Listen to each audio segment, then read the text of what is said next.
Max Wilson, as 3 principais equipes deste ano. Red Bull, obviamente, quebrando todos e qualquer recordes. Não todos, mas Quase todos. muitos. Ferrari, que mesmo assim, com uma segunda posição cravada em Abu Dhabi na última corrida do ano, olha, menino, apesar de todas as atrapalhadas, tá lá. Tá lá. E Mercedes. São as 3 principais equipes esse ano. Vamos fazer um breve raio-x delas? Vamos, Kalinka. Eu acho que, assim, essas 3 equipes, vamos começar pela Mercedes, que é a terceira dessas 3. Eu acho o seguinte, a Mercedes, primeiro de tudo, a gente muitas vezes confunde um resultado que a Mercedes teve esse ano, né, por ser a terceira força, melhor dizendo, com um resultado ruim.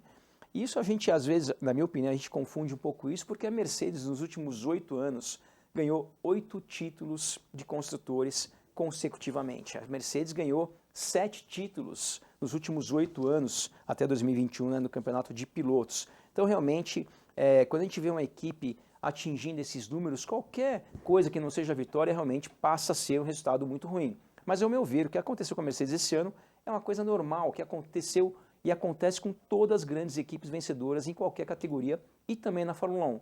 Então, realmente, a Mercedes esse ano não teve o mesmo desempenho, mas eu acho que a Mercedes, mais do que tudo, demonstrou a seguinte coisa. Não só é uma grande equipe quando está vencendo, mas é uma equipe tão forte quanto quando teve que se recuperar. Se a gente lembrar como começou o ano da Mercedes em 2022, ali terminando corridas a 30 segundos, 1 minuto do carro que estava ganhando, seja Red Bull ou Ferrari, e terminou o ano ganhando corrida em Interlagos, terminou o ano terminando a 5, 7 segundos do carro que ganhou, como aconteceu no México, como aconteceu no Texas. Então, realmente, a Mercedes, para mim, mesmo sem ter tido um ano tão vitorioso quando foi nos últimos anos, para mim foi um demonstrativo de quanto essa equipe realmente é especial, quanto essa equipe é forte e, além disso, está com uma dupla de pilotos talvez a mais forte desde que a Mercedes voltou para a Fórmula 1.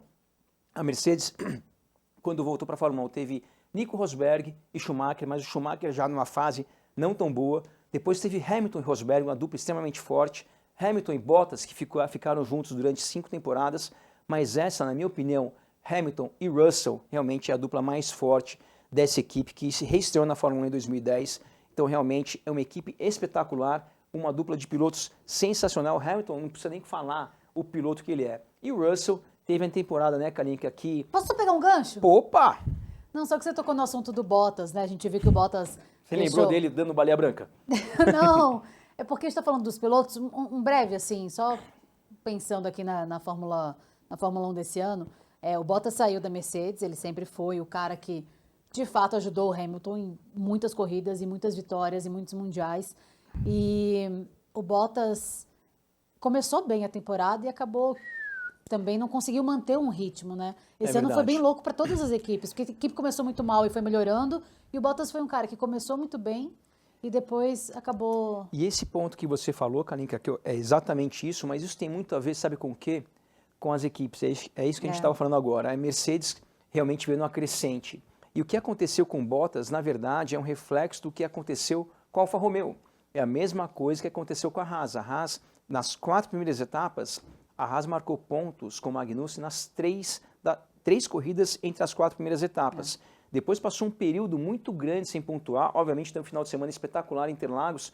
Mas essa é a diferença de uma grande equipe como a Mercedes, que começou o ano com muitas dificuldades e ao longo do ano foi se recuperando, e a uma equipe menor, como é o caso da Haas ou o caso da Alfa Romeo, que o Bottas está, começou o ano bem para o padrão dessas equipes e ao longo do ano foi caindo. Lembrando que em 2021 a Alfa Romeo fez 8 pontos e esse ano acabou com 55. Então, apesar de estar ruim, de ter piorado, ou é isso, né? Ou das equipes que são muito boas terem melhorado e por isso elas ficaram para trás, mesmo assim foi um bom desempenho, questão de números, né? E eu acho que o futuro... deve ser ruim para ele. Você aí da Mercedes, você fica lá, né, ajudando o Hamilton. Se bem que ano passado também não foi lá aquelas coisas, né? Pois é. Ele já andava longe. Então, acho que o ano da Mercedes, apesar de não ter sido o ano vencedor, foi um ano muito bom. Essa dupla realmente é espetacular. Acho que o futuro da Mercedes, Kalinka, isso sim é uma coisa que a gente não sabe. Porque a Mercedes, a gente falou ao longo dessa temporada, com alguns finais de semana muito ruins, outros bons, a equipe Mercedes tendo que tomar uma decisão para que linha de conceito de carros eles vão. Então, realmente, essa oscilação de bons e maus resultados, talvez tenha atrasado o desenvolvimento do carro do ano que vem. Mas é uma grande equipe com uma grande dupla de pilotos e eu acho que é uma equipe que vai se recuperar e quem sabe vai lutar por título a partir do ano que vem mais uma vez. Bom, depois de Mercedes, você quer escolher o quê?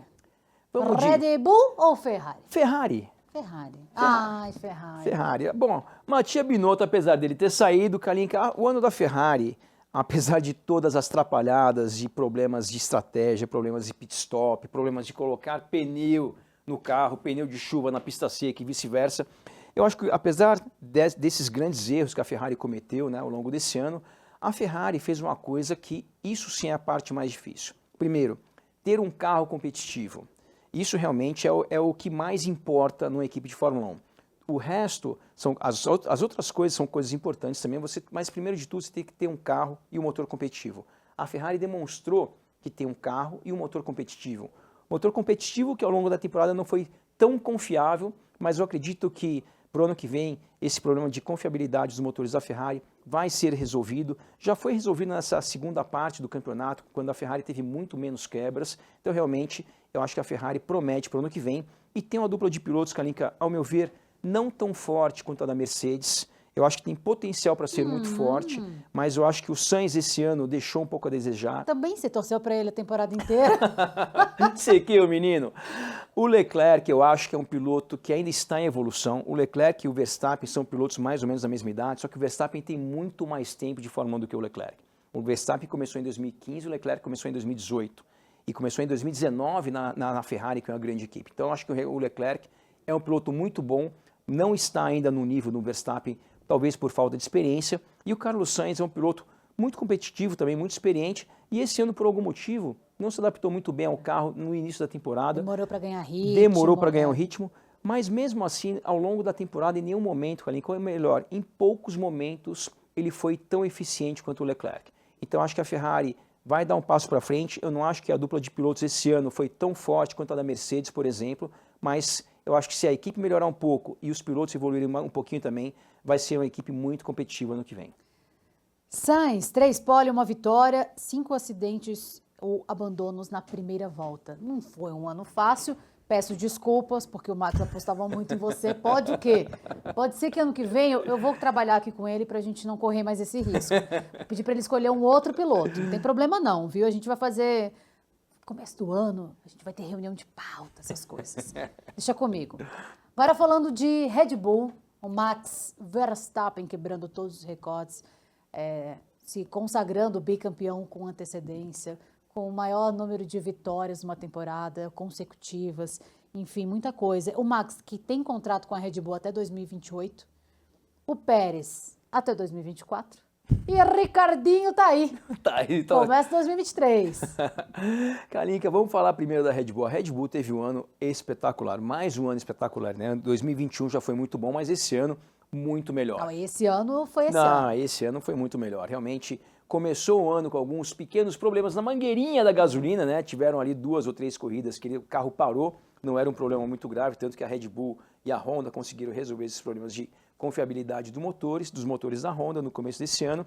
E dali para frente, Kalinka, um carro extremamente competitivo, foi competitivo em todo tipo de circuito, com exceção, por incrível que pareça, do Grande Prêmio de São Paulo. Por algum motivo, em São Paulo foi o único final de semana que os carros da Red Bull não funcionaram muito bem. Verstappen demonstrou uma coisa que todos nós que acompanhamos a Fórmula 1 já há algum tempo imaginávamos que ele era quando ele entrou na Fórmula 1 em 2015, um piloto extremamente talentoso, rápido, um dos melhores em termos de talento da história, na minha opinião. E o que aconteceu com o Verstappen nos últimos anos foi o seguinte, ele amadureceu. Outros pilotos nunca chegam nessa fase. Tem pessoas que nunca chegam nessa fase, né, Kalinka? E o Verstappen amadureceu... Né, Kalinka, por quê? Foi um toque? Não entendi. Né, Kalinka? Ué? Foi um toque, parça? Não, depois a gente fala. Ah, tá. Entendi, não.